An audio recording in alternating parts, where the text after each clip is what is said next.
আসসালামু আলাইকুম everyone, welcome to Sumai's kitchen. আশা করছি আপনারা সবাই অনেক বেশি ভালো আছেন। চাপটি এমন একটা জিনিস যেটা আমরা কম বেশি সবাই খেয়েছি। তাছাড়া চাপটি কিন্তু বিভিন্ন ধরনেরও হয়। আমার আজকের ভিডিওতে আমি আপনাদের সাথে বেশ অন্যরকম একটা চাপটির রেসিপি শেয়ার করতে যাচ্ছি। এই রেসিপিটা খুবই সহজ এবং সুস্বাদু। আশা করছি আমার আজকের রেসিপিটি আপনাদের ভালো লাগবে। চলুন তাহলে রেসিপিটা দেখে নেওয়া যাক। প্রথমে আমি একটা বোলে চাল নিয়ে নিচ্ছি 1 কাপ পরিমাণ। এটা সেদ্ধ চাল বা ভাতের চাল যেটাকে বলা হয়, ওই চালটা আমি নিয়েছি। আর সাথে নিয়ে নিচ্ছি পোলাওয়ের চাল 1/2 কাপ পরিমাণ। যতটুকু সেদ্ধ চাল নেওয়া হবে তার অর্ধেক পরিমাণ নিতে হবে পোলাওয়ের চাল। এরপরে এই চালগুলোকে আমি পানি দিয়ে খুব ভালোভাবে ধুয়ে পরিষ্কার করে নিব। চালগুলোকে আমি বেশ কয়েকবার ধুয়ে ভালোভাবে পরিষ্কার করে নিয়েছি। এরপরে এই চালগুলোর মধ্যে আমি দিয়ে দিচ্ছি গরম পানি। গরম পানির পরিমাণটা চালের থেকেও একটু বেশি ঢালতে হবে যেন চালটা পুরো ডুবে থাকে। আর এই গরম পানিতে ভিজিয়ে রাখার কারণে চালটা কিন্তু খুব তাড়াতাড়ি নরম হয়ে যাবে। আর এতে করে আমাদের নেক্সট প্রসেসিং খুবই ইজি হবে। এরপর এই চালটাকে গরম পানি সহ ঢাকনা দিয়ে ঢেকে 2 ঘন্টা পর্যন্ত অপেক্ষা করতে হবে। চলে এসেছি 2 ঘন্টা পর। চালগুলো কিন্তু এই অবস্থায় অনেকখানি ফুলে গেছে আর নরমও হয়ে গেছে। এই অবস্থায় এই চালগুলো কিন্তু ব্লেন্ড করতে খুবই সহজ হবে। চালটা ব্লেন্ড করার জন্য এখানে যতটুকু পানি আছে এটা বেশি হয়ে যাবে, তাই এখান থেকে আমি কিছুটা পরিমাণ পানি কমিয়ে নিব। আর ব্লেন্ড করার পরে যদি বেটারের কনসিস্টেন্সি ঠিক রাখার জন্য সামান্য পানি অ্যাড করতে হয় তাহলে সেটা কিন্তু আমরা পরেই করে নিতে পারবো। দেখুন আমি অনেকখানি পানি কমিয়ে নিয়েছি। এবার এই চালগুলোর মধ্যে আমি আরও কিছু ইনগ্রিডিয়েন্ট অ্যাড করব। আমি দিয়ে দিচ্ছি একটি মাঝারি সাইজের পেঁয়াজ। পেঁয়াজটাকে আমি 4 টুকরো করে এর মধ্যে দিয়ে দিয়েছি। তারপরে এর মধ্যে দিয়ে দিচ্ছি 5 কোষ রসুন, দিয়ে দিচ্ছি 3টি কাঁচামরিচ। ঝাল খেতে পছন্দ করবেন কিনা সেটার উপর ডিপেন্ড করে কিন্তু মরিচটা বাড়িয়ে কমিয়ে দিতে পারেন। এরপরে দিচ্ছি আমি স্বাদমতো লবণ আর দিয়ে দিচ্ছি সামান্য পরিমাণ হলুদ গুঁড়া। দিয়ে আমি চামচ দিয়ে একটু নেড়েচেড়ে মিশিয়ে দিচ্ছি। এটাকে যে খুব বেশি মেশাতে হবে এমন কিন্তু কোনো কথা নেই, কারণ ব্লেন্ড করলে কিন্তু এটা এমনিতেই একসাথে মিশে যাবে। এবার এই সবগুলোকে আমি একসাথে ব্লেন্ড করে নিব। আমার ব্লেন্ড করা হয়ে গেছে। আমি এবার এটাকে একটা বোলের মধ্যে ঢেলে নিচ্ছি। দেখুন এই ব্যাটারের কালারটাও কত সুন্দর। আমি আপনাদেরকে একটু কনসিস্টেন্সিটা দেখিয়ে দিচ্ছি। চাপটি পিঠা বানানোর জন্য ব্যাটারটা আর একটু পাতলা করতে হবে।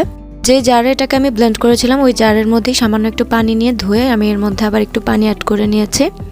পর এই পানিটাকে আমি আবার চামচ দিয়ে নেড়েচেড়ে খুব ভালোভাবে মিশিয়ে নিচ্ছি।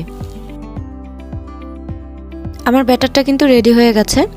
আশা করছি এবার আপনারা কনসিস্টেন্সিটা দেখেই বুঝতে পারবেন।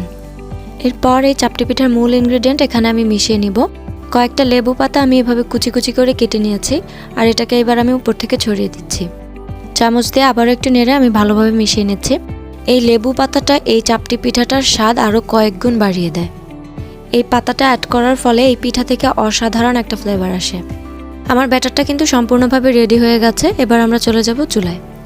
চুলায় আমি একটা প্যান বসিয়ে নিয়েছি আর প্যানটা কিছুটা গরম হওয়ার পর এখানে আমি পরিমাণ অনুযায়ী ব্যাটার দিয়ে নিচ্ছি। তারপরে প্যানটা ধরে আমি এইভাবে ঘুরিয়ে ঘুরিয়ে এটাকে ছড়িয়ে দিচ্ছি। যতটুকু সম্ভব পাতলা করেই ছড়ানোর চেষ্টা করবেন। যত বেশি পাতলা হবে এই চাপটি পিঠাটা খেতে তত বেশি ক্রিস্পি হবে। চারদিকে সমানভাবে ছড়ানোর পর এটাকে আমি একটা ঢাকনা দিয়ে ঢেকে দিব।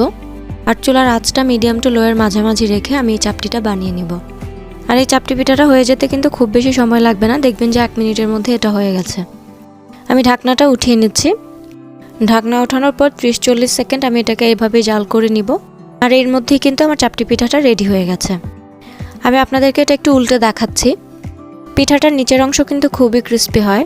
এটাকে কিন্তু উল্টে শেক দিতে হবে না, আমি আপনাদেরকে জাস্ট দেখিয়ে দেওয়ার জন্য এইভাবে উল্টে দেখিয়েছি একটু। পিঠাটা কিন্তু হয়ে গেছে। এবার এটাকে আমি উঠিয়ে নিচ্ছি। আমি আপনাদেরকে আরও একটা চাপটি পিঠা বানিয়ে দেখাচ্ছি।